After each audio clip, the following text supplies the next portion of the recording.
Welcome to YOUCANIC. Today here on YOUCANIC we have a 2012 Hyundai Sonata, and on this Hyundai Sonata we're going to go over where you can find your OBD-II port, and that's where you can hook up a reader to read your engine codes or any other codes that may come up. But if you have a scanner to just read the ECU, that's where you would need to know the access to where that is. So it's inside the cabin, so you're going to open the door.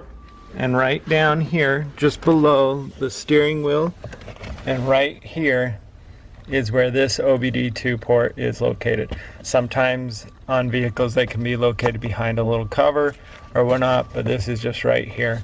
And that's literally right under the steering wheel, a little bit to the left. And so that's where you would find this OBD-II port on your Hyundai Sonata. Thanks for watching YOUCANIC, where you can be the mechanic.